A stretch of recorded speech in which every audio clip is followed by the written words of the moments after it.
You are listening to the Legends Lingo podcast, brought to you by CouchGuySports.com. With your host, Al.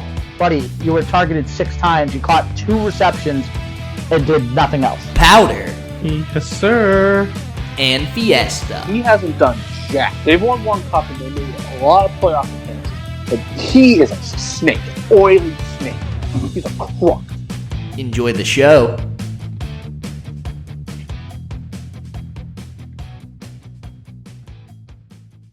What's up, everybody? Welcome back to the Legends Lingo podcast, episode 103, presented as always by Couch Guy Sports. Go check out everything on CouchGuySports.com. Check out the blogs, check out the podcast, check out the Twitch channel, Couch Guy Sports on Twitch. Check out our YouTube channel where you'll find our episodes, Couch Guy Sports podcast episodes, and many other things. Just go check it out. We're on the rise as always. You know me by now. My name is Al.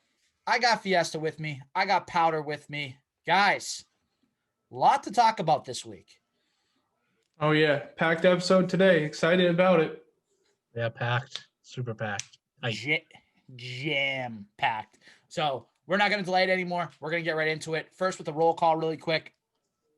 A retirement happened in the NFL as Colts left tackle Anthony Castillo has retired after a 10-year career. We do have a new national champion. It is indeed the Alabama Crimson Tide, as the Crimson Tide defeated the Ohio State Buckeyes 52-24 to win its 6th national championship since 2009. So shout out to Coach Nick Saban for winning his 6th national championship. As we recorded on Tuesday, January 12th, the game happened on Monday, January 11th. Same time as The Bachelor, too. And a lot of people might have been complaining about that, but it is what it is. The NBA is in trouble. There have been a lot of COVID cases going on, particularly with the Boston Celtics. They were at a point where they had 7 guys at least that were on COVID protocol and out for a certain period of time. The NBA has announced, according to Adrian Wojnarowski, that there will be protocols set in place, such as when teams travel on the road, they will not be allowed to leave their hotel rooms except for basically basketball reasons. And then when they're at home games, they won't be able to travel unless it is for basically essential reasons. So there's a lot more to it, but those are a few of the quick hitters, so to speak. And finally, Doug Peterson is out as Philadelphia Eagles head coach 3 years after winning the Super Bowl with the Philadelphia Eagles. There are rumors that Peterson could find his way to the New York Jets and Adam Gase could find his way to the Philadelphia Eagles. A little switcheroo, so to speak. That's it for the roll call. Guys, I mean, where do we start? There is so much that we can go through. We have basically all 4 major sports. There's something going on. So I think let's knock this out of the way really quick. Celtics, there's a lot going on, a lot of COVID cases. We talked about this on Couch Guy Sports podcast for a brief second. Like, it's getting to a point, and Fee, I know that you've said it on social media, and I agree with you on this. The NBA should just shut it down for a few weeks. Get this under control so that way we don't have those ridiculous injury reports with the Celtics and with the Heat and with the 76ers. And now the Wizards. Yep, now the Wizards. So there are NBA teams that are struggling right now. I mean, if the Celtics didn't get their games canceled, they were going to have to play on Sunday against the Miami Heat. And these are the 8 players they would have had. They would have had Peyton Pritchard, Aaron Naismith, Carson Edwards, Taco Fall, Daniel Tice, Marcus Smart. And I think there are 2 more that I'm forgetting off the top of my head. If you know them or Powder, you know them. I know that the Heat didn't have even players to suit up either, so it was right. It's been a clusterfuck. Yeah, that's a very nice way to put it. I agree. So I guess really quick, just because with everything going on, I mean, it benefits the Celtics a little bit because you can give them rest and everything. I know that you can argue the other side and say, well, they had momentum. They had beaten some quality opponents. Yes, they did. You're right. But honestly, get this thing under control. And I'm not just saying from a Celtics point of view. I'm saying from a whole league standpoint. Get this thing under control. So that way. Yeah. So I'm going to finish and then I'll jump in. Basically, just so that way, we're not having all these cancellations and whatnot. So, I mean, that's really all I got to say. So, Fee, I'll go to you, then Powder, and then we'll move on. So, I mean, Gary Washburn of the Globe said they're probably going to play Friday because Thompson and Grant Williams are going to be able to play. They'll probably play with only 9 guys, which is fine, but it seems like everybody's going to be Well, we'll know tomorrow. We'll know a lot more tomorrow, but it seems, or by Thursday at least, it seems like they will have everybody except for Tatum and potentially maybe Kemba by Sunday, the whole roster, and Rob Williams, but everybody back. So it's not the end of the world, but I think this is what the NBA is going to do. It's like, all right, we'll cancel games for a week, figure it out, or a number of days. But it seems like the only guys that don't only have COVID are Tatum and Williams. Everybody else is in contact tracing mode, but it seems like those are the only two guys. So I'm fine with it. If that's what the NBA wants to do and they can make it up either later in this first half schedule or do more back-to-backs, that's fine. But if that's the game plan, then it's kind of sucks. This isn't going to happen to me. It's happening to the Wizards. It's happening to everybody else. So it's just not an us thing. Fair enough. Powder, any additional thoughts? No, I kind of agree with what Fiesta's been saying on Twitter and stuff about just pausing the season, because you don't want Celtics to get healthy, but them maybe one player still has it but has no symptoms or whatever. It gives it to another team and it just spreads throughout the league. Then you are canceling multiple games on multiple nights for every team. So I think you just pause it, get the cases under control, and then start back up. Okay, fair enough. All right, we have a lot more we got to talk about tonight. I mean, we got the Patriots still and some rumors going on there. We have to pick our divisional round winners. We'll go over that in a second. We got Red Sox. We got a little bit of Bruins. The Bruins are opening up. So let's talk about the Bruins really quick. So the Bruins, they're opening up on, I believe, correct me if I'm wrong, Fee, Thursday against the New Jersey Devils. So, Fee, you're our Bruins guy. You're hyped about the season. I know that there's some good news, especially with Brad Marchand. So why don't you just give us a little lowdown on what you expect this season? I'll just say this: it's going to be a bridge year. I think they have a good shot. I know Vegas has them better odds than some teams, but it's going to be an interesting division. You're going to be playing the Penguins a lot, the Flyers a lot, and a lot of other teams a lot. It's going to be a condensed schedule. It's going to be a sprint. But it looks like you're going to have everybody healthy for the most part. Marchand is practicing. I know he wasn't in there today, but it looks like he might be ready for opening night or some point on the road trip, which is good news. So he will be traveling with the team. And it looks like Pasternak might be suiting up when they return home, which that would be big news as he's been starting to practice. So you're going to have all your forwards healthy in the next couple of weeks. Again, the blue line is a big thing. I know we talked about McAvoy and all that other stuff. So it's just seeing how those guys work. I know there's a few guys that went on waivers across the league, so they might pick somebody up. I do think that they have a good shot, like any other team, but it feels like it's going to be a very fun, competitive division. But if Tuukka's head's right, and it's a contract year, and it feels like there's some whispers that he might be focused just last year, contract year, wants to do something, improve it, because it's something to keep an eye out for. But if Kuka's going to get hot on a contract year, I ride the wave because you'll be in very good shape. So yeah, that's me getting on the wave and just riding it. Just going to ride with it. But so there are a couple things that I do want to also touch on with the Bruins really quick. I believe the Bruins will be playing a game Lake Tahoe this year. Kind of cool. Yeah. I think it's against the Flyers. Correct me if I'm wrong. Yep. Retro uniform. Yeah. Ooh. On Lake Tahoe. I'm telling you, I don't watch many Bruins games, but I might watch that game. It's kind of cool. I think it'll be a fun experience, and it's going to be something that, that it's sort of an honor to be asked to sort of play, in a meaningful game like that. Yeah. So for me, I think, Powder, do you sort of the same thing? It's cool. I've been to Lake Tahoe. It's one of the most beautiful places in the country. It's absolutely stunning. So I kind of saw some pictures of what the rink's going to look like and where it's located. It just looks stunning. So it'll be such a cool game to watch. Love that. Fee, any just quick thoughts on the Lake Tahoe game? Oh, I love it. And I haven't been there, but I have friends and family that send me pictures all the time from that area. It's a beautiful place in the country. So that's going to be great TV. Yes. Great TV because the Bruins are just fun to watch on TV. And finally, Willie O'Ree has his jersey retired.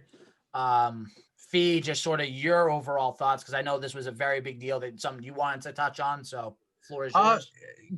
Good for the Bruins. Good for hockey. I mean, Willie O'Ree was the first Black hockey player ever to play in the NHL. He's in the Hockey Hall of Fame. It's good on the Bruins. I know they got to retire his number on the 18th. I think the day before they go to Lake Tahoe. So it kind of twists in there. So good for the Bruins.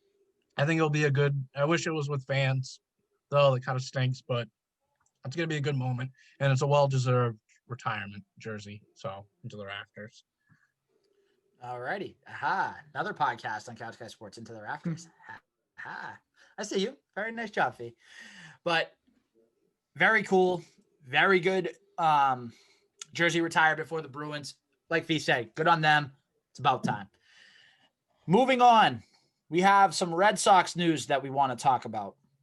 But first, before we talk about the Red Sox, guys, as always, support for the Legends Lingo podcast is brought to you by our friends at Manscaped, who are the best in men's below-the-waist grooming. There's big news. Manscaped just released their new cologne scent to help you feel good and smell good all over. And at all times, too. Who knew smelling this good could feel this good, too? Manscaped is trusted by over 2 million as powder holds up, the package that it comes in, and the cologne itself. Manscaped is trusted by over 2 million men worldwide. Join the movement for all your below-the-waist grooming needs. Everyone knows Manscaped has the perfect package 3.0 for all of your below-the-waist grooming needs, but don't stop there. Complete your grooming game with the new refined cologne signature scent by Manscaped. With the same signature scent that's in all of Manscaped's formulas, this cologne is a perfect complement to the collection. It's light, it's approachable, and it's gentlemanly in all the right ways. Think of it as your wingman for the night to keep you fresh and ready for anything. Whether you're going on a date with that special someone, maybe you're meeting somebody for the first time, throw the cologne on. It's sure to get you very far. Calming and inviting, this signature scent introduces a light citrus burst before settling into the anchoring notes of vetiver and a woodsy masculine finish. This 50 milliliter spray cologne is even hypoallergenic, cruelty-free, dye-free, paraben-free, and 100% vegan. This beautifully designed glass bottle makes a statement, and the manly scent is so attractive that it'll set the mood. Also, be sure to check out the Perfect Package 3.0 with all the essentials for your below-the-waist grooming needs, including the Lawnmower 3.0 trimmer and crop formulations.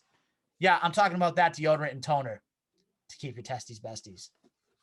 And now you can use the new Manscaped Refined Cologne to complete your set and smell great anytime, anywhere. It's time to feel sexy. And you can get 20% off, not $20, 20% off, or maybe $20 if you make a $100 purchase.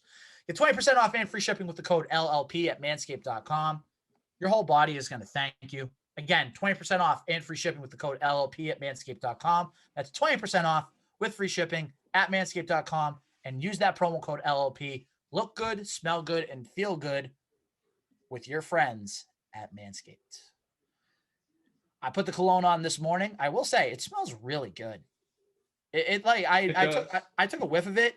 Powdered. I don't know if you did too, and Fee. I know you got yours today, but you take a whiff of that. It's like, wow, this is really, really good. A little strong, but even so, like it's a good strong. Yeah. So, all right, we do have a little bit more to talk about. Red Sox. There's a few rumors out there. We have a report. Ooh, we got a report on the podcast. Go ahead. Buster Olding just tweeted out 16 minutes ago. Industry sources say there's a sense that the Red Sox have talked about a ton of possibilities and prepare for a series of moves before the start of spring training.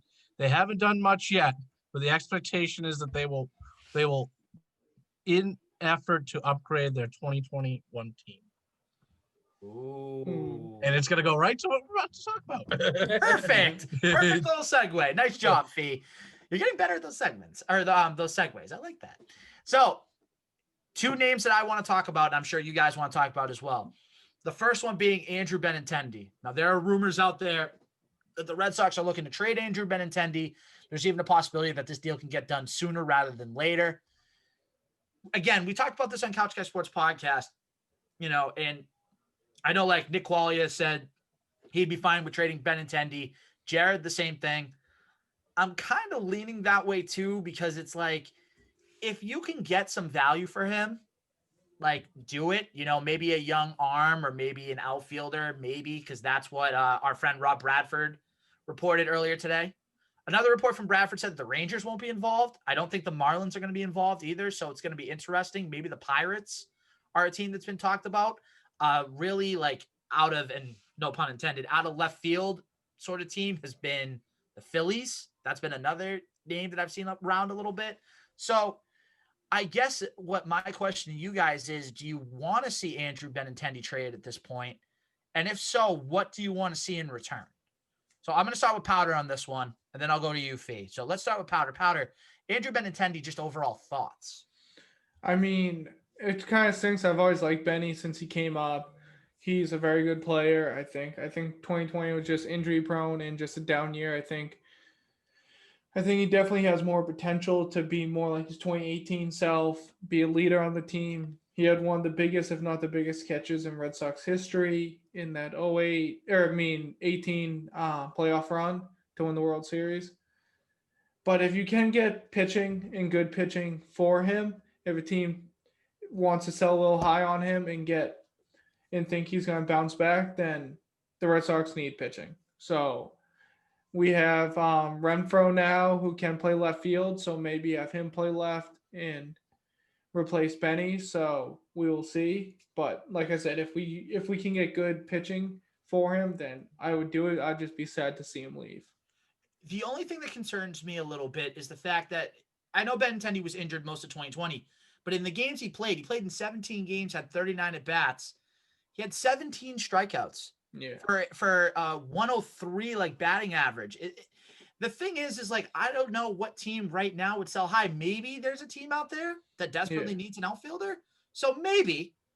So I mean, I'm open to everything. So it looks like Fee, you got something. So go ahead, Scoops. So Alex Spears talked about it in his article that, and it's kind of been hinted around that if you're not to mention one team, the Houston Astros are also interested in Andrew Benintendi. And they also have a need a catcher. And there's rumors that Christian Vasquez is available on the market. Trade both of those guys, get what you want. Maybe you're interested in Realmuto. Maybe you get, and I know he threw out a couple of other names to replace Benintendi. They look like if they do move him, they'll be in on Ozuna. They'll be on Michael Brantley and others. I'm fine with it, especially if, the Olding report kind of is hinting at what I'm seeing on Twitter now. You're seeing it from our local baseball guys to national people that follow the Red Sox. It feels like they're about to make something happen and be creative, and I think they need to be bold and creative and figure it out. So, if Benintendi and Vasquez are in a package deal where you get that pitcher and maybe that outfielder that you want, that you think is valued, then fine. They're about to be at the bullpen session for Kluber tomorrow. Good. So, so that could potentially be a name dropped. It seems like he's very healthy, and you might be getting a stud pitcher who hasn't had a lot of innings wear and tear on his shoulder in a couple of years. So that might be a benefit for any team that signs him. Right. And we're going to talk about the next guy in a minute, but it feels like something's about to happen. I think now, since Commissioner Manfred said, yeah, we're going to have a full season, spring training's in a couple of weeks, people need to sign. Feels like something's about to happen. Yeah. Hendricks just signed last night. I think that's just the start of it. I think the ball just got started rolling with the Hendricks signing last night. See, I think that maybe the ball will get rolling a little more once a guy like Springer or Bauer signs to get like that big name. Now, is it Hendrick or Kendrick? I always forget. Hendricks. That's what I thought. Yeah. Okay, so Liam Hendricks, good name, bullpen arm, going to Chicago with the White Sox. But let's start seeing some of those other pieces fall. Like I mentioned, those guys in Springer and Trevor Bauer, JT Realmuto, Marcell Ozuna, and others, and then things are going to get fun. Yeah. One thing that could be very fun is DJ LeMahieu in Boston. And there was a report, it was from Yahoo Sports, another one was from 98.5 The Sports Hub, that DJ LeMahieu had his reps reach out to the Red Sox again as contract talks with the Yankees have hit a standstill. Guys, we've been sort of talking about this all offseason. Fee, I know that you said this on your guest appearances on Into the Triangle too, and we've agreed on this. If DJ LeMahieu, you sign him for like a 2-year deal, 3-year deal, whatever, maybe 2-3-year deal right in that window, he's taking care of a few needs. Takes care of a guy that can hit at the top of the lineup, taking care of second base, can play some first base for you too. If a guy like Dahlbeck needs a day off or whoever. Don't forget about third. Yeah, third base too. Yep. He's he can play everywhere. So he can give everybody a break. So when you hear that, and when you hear that the Yankees are lowballing him, it's like, okay, you want to improve this team. You've made like 2 small signings, Matt Andres and Hunter Renfroe. Why not start to make a little bit of splashes here and there? DJ LeMahieu could be that first piece that you sign, which automatically improves your team. Like it does make sense on paper. Like it makes sense to bring him in. Do I think he's going to end here? And like, if I had to say yes or no right now, no. But I mean, at least if he's having your agent reach out to you, there's some interest there. Mm-hmm. Talk to him and see what it's going to take. That's just me. I'll go to Fee, then we'll go to Powder. So like I think I will say is that if they trade Benintendi, expect the floodgates to open. They're going to make a series of moves. It feels like that once that move drops, they probably have like 3 or 4 deals lined up that predicate on one thing, like signings and everything else to figure out. It feels like that way right now. If they can, I'll even push to go 4 years with DJ LeMahieu. I'll even go 4 years. If that's going to be the ultimate, even if it's a player option or a club option, like I'll do it because it's a bat. I know that I think Red Sox stats throughout, it would decrease his power, but the man can hit for average. He's won multiple batting titles. So the guy would, instead of hitting 27 home runs, hits 22, still drives in 100 ribbies, scores over 100 runs, and hits 330. And has like 50, 60 doubles at Fenway Park. I'll take that any day of the week. And he can play above average defense. Do it. Makes your lineup longer. It makes you better. Batter? Yeah, it's he's just a professional hitter. He's won a batting title. He just won the batting title in the AL and he won a batting title in the NL. He just hits. And like Fiesta said, he plays above average defense. He's won a platinum glove before, which for those of you who are not big baseball fans, that's the best fielder in all of baseball. It's a guy who wins a gold glove and then who's the best of those. So he's a plus defender and a very good hitter. So yeah, I would like him at Fenway. Okay, I think we're all in agreement. Bring DJ LeMahieu here. Potentially trade Benintendi, bring Kluber in, and then make a few more moves, and it's going to be fun. Yep. So now, final sort of topic of the night, we're going to do some Patriots and NFL talk. Deshaun Watson is unhappy. We know he's unhappy. And there are some odds that came out today, courtesy of BetOnline AG. The Miami Dolphins are plus 200. Now, these are odds for the next team Deshaun Watson would play for if he got traded. So the Miami Dolphins at plus 200 are number 1. At number 2, plus 350, New England Patriots. Guys, I hate to see. You do like to see it, but you also don't like to see it because now I'm getting my hopes up. Oh, don't forget, you forgot the number 3 team on that list. The New York Jets. I saw that. Don't go in. No, I'm just saying, I don't want to think about it. I'm not saying it can't happen. I don't want to think about that right now. It probably. I agree with you on that. Yes, we don't want to see that happen. So, the top 3 teams, odds-wise, are in the AFC East. Miami, we heard it the other day, Deshaun Watson would waive his no-trade clause to go to Miami. And with the Patriots, we know they need a quarterback. We've talked about this several times. I mean, Deshaun Watson, agree or disagree with this? Deshaun Watson is the pipe dream for the Patriots for next year's quarterback. Yeah. That's what we want to see. Yes. Yeah, no, I think anybody would want Deshaun Watson. Oh, of course, but especially with the Patriots, especially with the Cam Newton 2020 experiment, obviously losing Brady, you bring a guy in like Watson, then you're starting to really get back into. You're already in the conversation. Forget about start. You're in the conversation. Well, I don't know about the full conversation. You're starting to get in there. You still have to upgrade the wide receivers and tight end potentially, but it's You're getting a great quarterback. I mean, if you look at what the Texans threw out for wide receivers this year for an offense, and it was still led the league in yards. So it had a boob of a coach in Bill O'Brien. So I mean, go ahead. No. Basically, all I was going to say was, it's a good start. It's a great start, actually. Like there are other options. You can draft a quarterback at 15. Mac Jones has been a name that's been thrown out. He just won your national title. I know. I feel the same way. I'm like, maybe. I have something to say about that. I understand Mac Jones, but he's a product of Alabama. Please just stop. Like we're seeing it with every little quarterback, even with the Heineke that happened over the weekend. Can we stop with every little quarterback that plays well for one game or for a stretch? Like, can we stop? I know it was so really bad this year, but let's not degrade ourselves a little bit on that. It's starting to get a little annoying. So, no, I know. Listen, I'm with you. I don't know what the Patriots are going to do, especially with that draft pick. So that is why, if I'm Bill Belichick, especially since Nick Caserio is taking over the GM job in Houston, makes sense to make the call and just be like, hey, Sean's unhappy. He doesn't want to be there. We want him here. What's it going to take? And with these odds, it's like people are recognizing that with the Patriots, I mean, it could very well happen. And I hope it does happen. And Powder, I don't know if you have any additional thoughts on this, but it's looking kind of realistic with those odds. Yeah, I just think if the Patriots are willing to give up what they're asking for, which I don't think it's crazy unreasonable, I think that they should 100% do it because it's going to get them, like Fiesta said, they'll be in the conversation.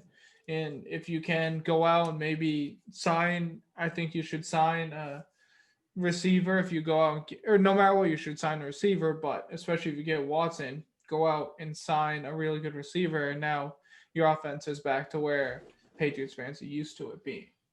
Hey, listen, I'm just saying, you get Deshaun Watson in here, you sign Will Fuller. Those two guys already have a great connection. That already improves your team. Yeah. So that's another thing to look out for too, if Watson were to get traded here. But I will say this. I mean, you are in a tough spot. I mean, you would have to really overpay because the Dolphins and Jets can literally give two things that would out-trump your potential trade proposal. So you would, if you're going to get into this, you're going to have to overpay.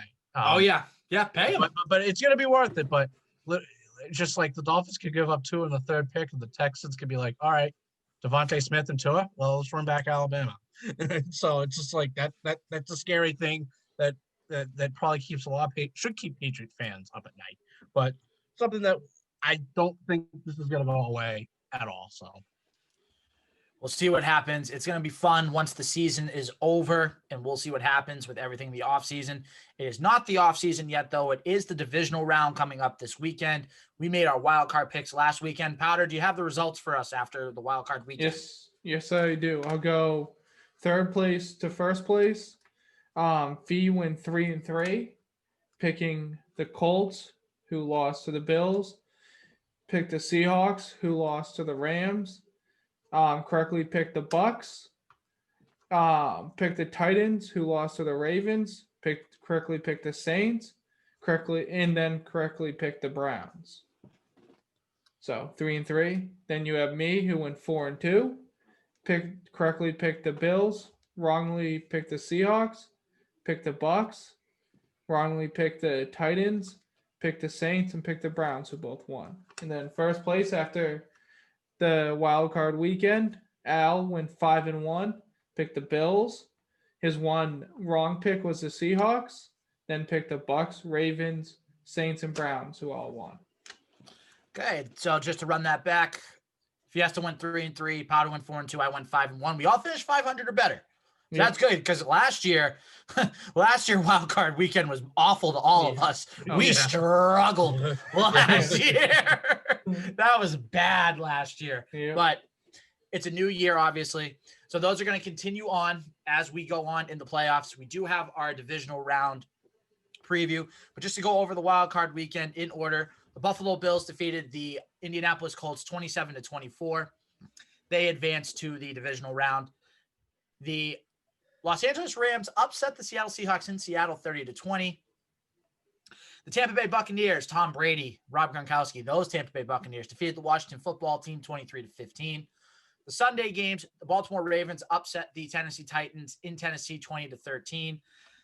The New Orleans Saints took care of business at home against the Chicago Bears, winning 21-9. The Nickelodeon game, might I add, too.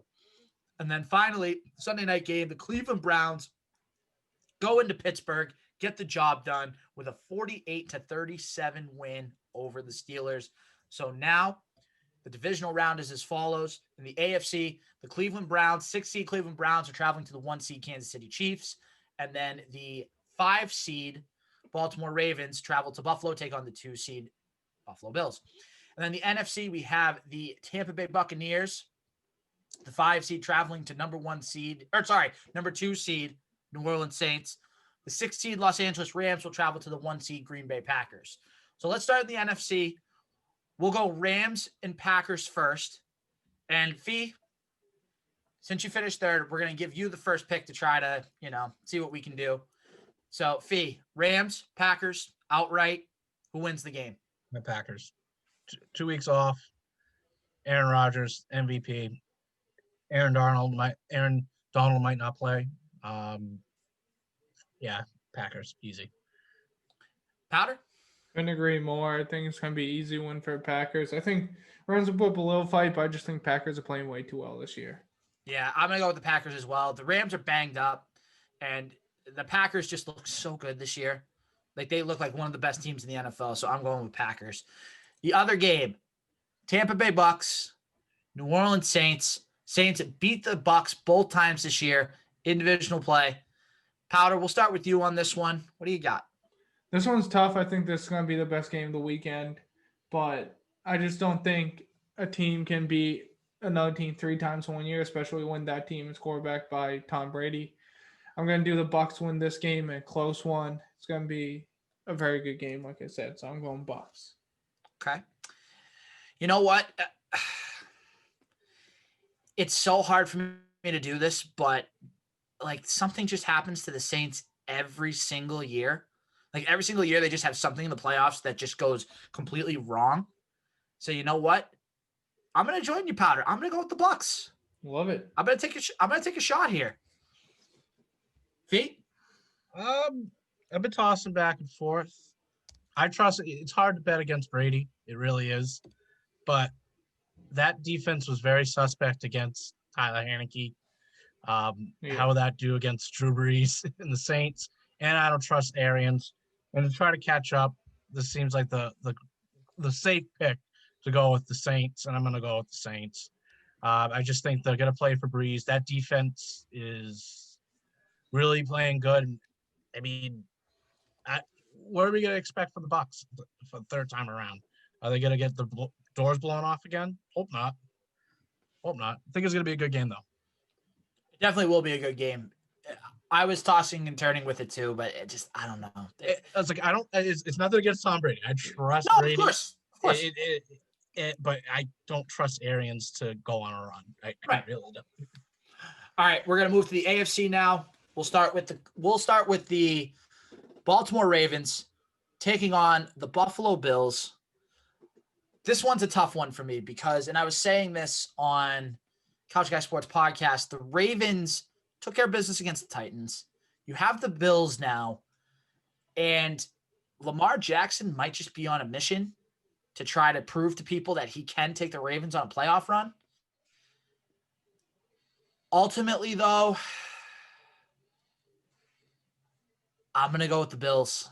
I think their defense is good. I think their offense, they scored 27 points against a good Colts defense. I think it's close, but I think the Bills edge out the Ravens. So I'm going Bills. We'll go with Fiesta next and then Powder.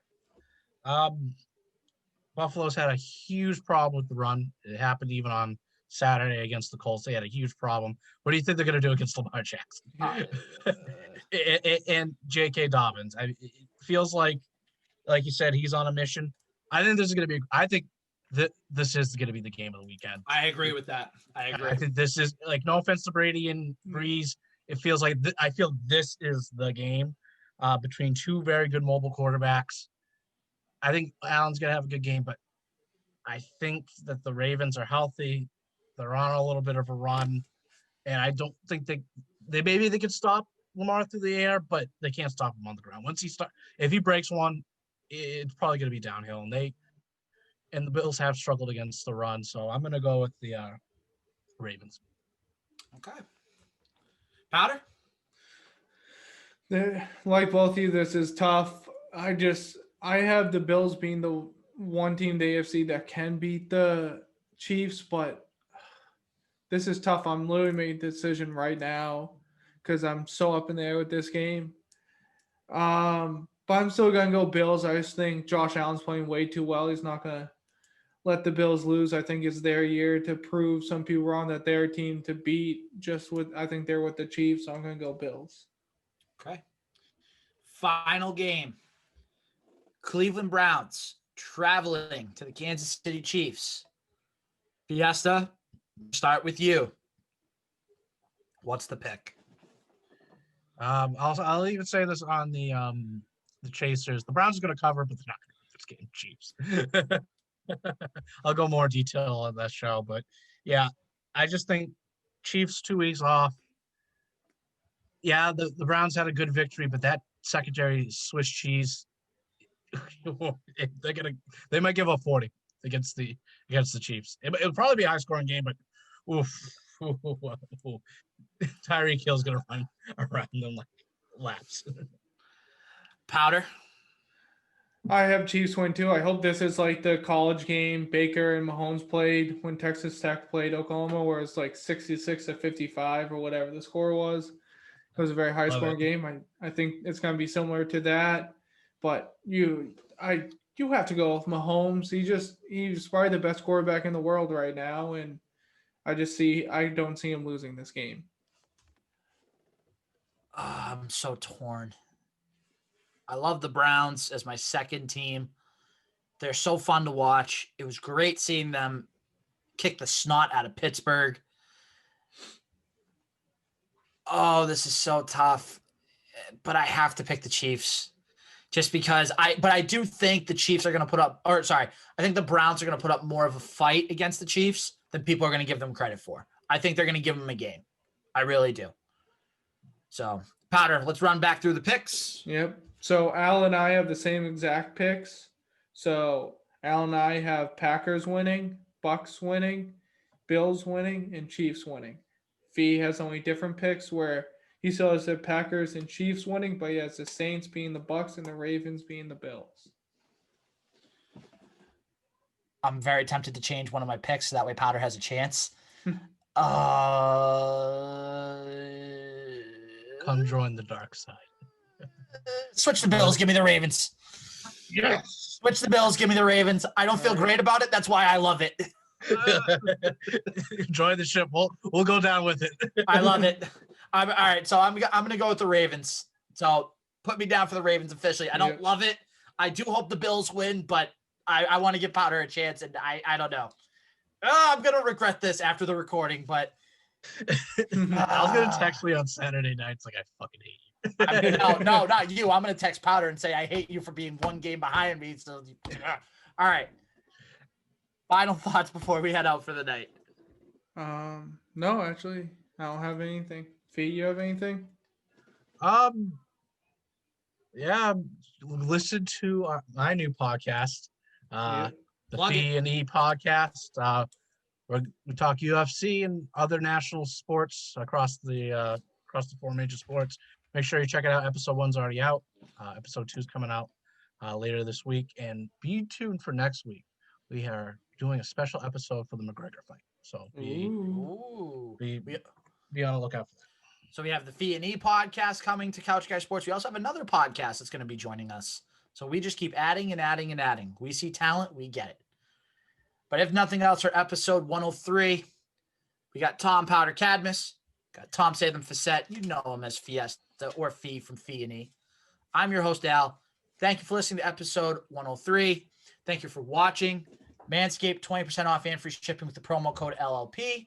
Subscribe on iTunes, on Spotify, on SoundCloud, everywhere you can find us. Get the cologne.